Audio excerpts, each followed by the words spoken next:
Hey guys, Noel here, and I need to do some typing. But before I do that, I wanted to do a quick politics weblog for the YouTube channel. It is primary season. The New Hampshire primary just happened, and the presidential candidate that I'm really excited about, really for the first time in a long time, is Bernie Sanders. He's kicking major ass in New Hampshire, but because of the, I guess, profoundly undemocratic processes of the Democratic National Committee and the role of the political ruling class's super delegates in the Electoral College, somehow Hillary Clinton lost by something like 60-40 and somehow gets as many delegates as Bernie Sanders, who won in a landslide victory for the popular vote. So that's a whole other thing to complain about. Might be a reason why Bernie Sanders was supposedly so mad in the presidential debate last night. Essentially, what I want to do is just give some quick commentary on politics and Bernie Sanders and just kind of my 2 cents about the whole thing. And if you're interested in that, sit back for however long this video lasts, hopefully not too long. So I guess here we go. Now, normally I don't watch... I have not watched presidential debates in a while. I think the last presidential debate I watched was...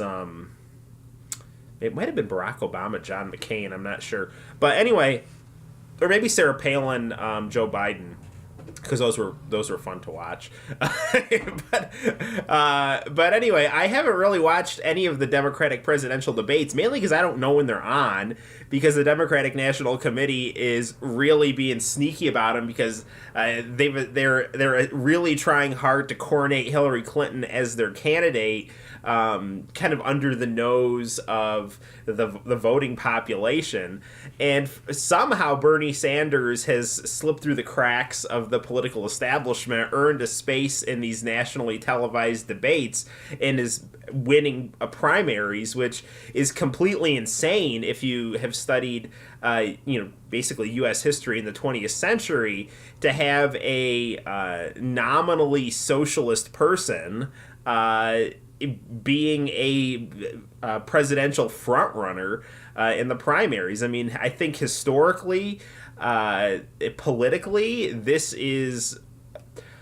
I don't want to say it's bigger than Barack Obama being the first black president, but it's philosophically bigger than Barack Obama being the first black president, because Barack Obama was a political status quo candidate, but he had a different aesthetic surface wrap to him. So there was the illusion of change, and it was for the country, which has had a very powerful history of racism, a powerful moment to basically have a black person have the highest office. But in terms of the political and economic establishment, it wasn't a big deal because Barack Obama was a party man. Bernie Sanders, on the other hand, isn't. Bernie Sanders is an old white guy who is basically in line with the social democratic spectrum of socialism, which, they're the kind of governments that have dominated Western and Northern Europe, for the last 100 years or so.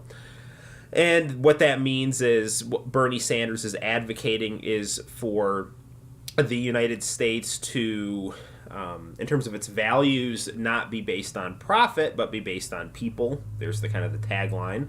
And what that means in terms of domestic policy is expanding things like healthcare, college education, and worker benefits profoundly, and viewing those things as rights and not privileges. So that's essentially the domestic platform that Bernie Sanders is running on. And if you want to pay attention to his foreign policy platform, he seems to be much more measured in his, behavior in terms of the United States being a world leader. And the thing that really annoys me about presidential politics right now is this phrase of leadership. U.S. leadership is essentially code for U.S. global domination.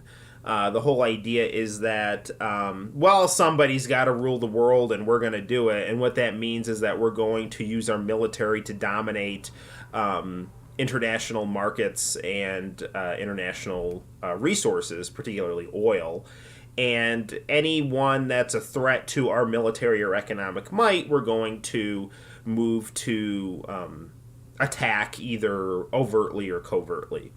And Bernie Sanders seems to either not subscribe to that, or at least not be so enthusiastic about that kind of policy. I think if you want to look at the history of U.S. presidential candidates, Bernie Sanders lines up to the left of FDR, with, I think, some considerably more ethical person than FDR. I don't think Bernie Sanders is going to inter immigrants or punish immigrants for their country of origin, which is something that FDR did in the midst of World War II.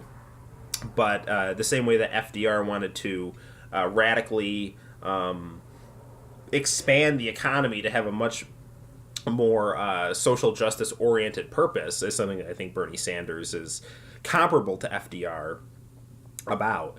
Now, I was on my Facebook page, and I actually voted for a black socialist. And I'm not talking about Barack Obama. I'm talking about Stuart Alexander. If he's watching this, how you doing, man? He ran for the Socialist Party USA in the last presidential election, and I actually wrote his name in. And on his Facebook page, he had something, it was an article from The Guardian, and it was just this kind of typical type of stuff that you see coming out of CNN. And it's one of the reasons that I don't watch the Democratic presidential debates.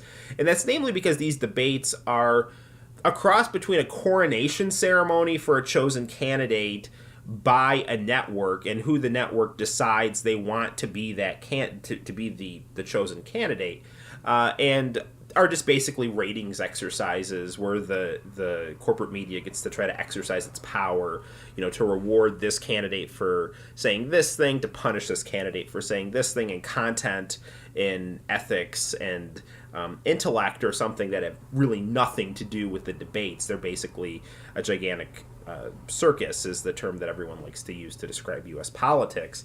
But again, like I was saying, Bernie Sanders it was said to have lost the debate, right? Despite the fact that all the online polls have Bernie Sanders winning by something like 80-20, right? There's this giant disconnect between the people and what the media want. Big surprise. So everyone's saying, oh, Hillary Clinton was so poised and connected herself to the Obama administration, because I think the economic and media establishment think, and also the academic establishment, because a lot of academics are just parasites, they think that Obama is going to be like some kind of god in the history books, because no one reading a history book 40 to 60 years down the road is going to know the day-to-day bullshit that happened under the Obama administration, or even lesser known things like Obama's diplomatic failures with Russia over Ukraine, or Obama's enthusiasm to overthrow the Assad regime in Syria, inadvertently leading to ISIS gaining a lot of political momentum and to start basically tearing up the Middle East, or Hillary Clinton's failure as a Secretary of State under the Obama administration. I think that the people who say, history is going to judge Obama positively, are people who are just going to basically see that Obama was the first black president. Obamacare basically did something to expand health care rights, and Osama bin Laden died, and so check, and that's going to get you a positive reading in the minds of future generations. But Bernie Sanders, who's basically living in the here and now and is seemingly a real person and not just reading off a script, is basically rightfully upset about the political and economic status quo, where corrupt, immoral people who do things that take advantage of the poor. Really, this is a big, broad thumbnail sketch that we can get into in another video. I don't want to spend a whole bunch of time complaining about social injustice, but both a combination of social injustice domestically and foreign policy immorality that have continued and expanded under the Obama administration that Hillary Clinton has been enthusiastically a part of, both during the Clinton and Obama administrations. Bernie Sanders has basically spent his whole career fighting against those kinds of things. And so that's one reason that he might come off as angry in the presidential debate at Hillary Clinton, who's basically, oh, she's poised and she's reading from a script the right way, and the media gives her a thumbs up, and Bernie Sanders is here telling the truth, just won a massive primary, and because of political corruption is not getting as many delegates as he deserves. Those are a couple of good reasons for Bernie Sanders to come off as angry in the presidential debate. He's a real person, and he's getting screwed, and he's observing injustice for decade after decade after decade. Another reason that he might come off as angry in the debate, which again I don't even know if I didn't see the debate, but I'm sure that the media is going to be portraying him as negatively as they possibly can, is that the Black Congressional Caucus just endorsed Hillary Clinton, and in that endorsement, they implied that Bernie Sanders wasn't really a civil rights activist. So that there's something to really get you angry if you're Bernie Sanders, right? You were arrested protesting segregation. You marched with Martin Luther King. Maybe just as part of a crowd, but if you devote your whole life to social justice and political activism, and then use that as a springboard to be a third-party candidate in a two-party Congress, fighting a hostile environment for over 25 years. So you spend your whole life basically going against the grain and trying to act according to your beliefs, sometimes at the expense of your own freedom, and you get to, and Hillary Clinton supporters basically say, no, that never happened, and then the media that supports Hillary Clinton with no real factual basis puts that headline up. I could see you being a pretty annoyed person if you weren't a robot, and Bernie Sanders appears not to just be a political robot. So there might be another reason why Bernie Sanders might have appeared kind of pissed off in the presidential debate last night, again, which I didn't know was on, because the DNC wants Hillary Clinton to be president, therefore they want to insulate her from criticism. So therefore they don't want her opponents to be able to, even though the media likes to use these debates as coronation ceremonies, there's still the opportunity for a candidate to be publicly caught off guard or humiliated, or independent thought alarm because somebody might see the wrong thing in these public performances. So I think the DNC really wants to keep Hillary Clinton's debate performances on the down low. I just want to hurry up and get her to the election against the Republicans, the main presidential election. So there's that.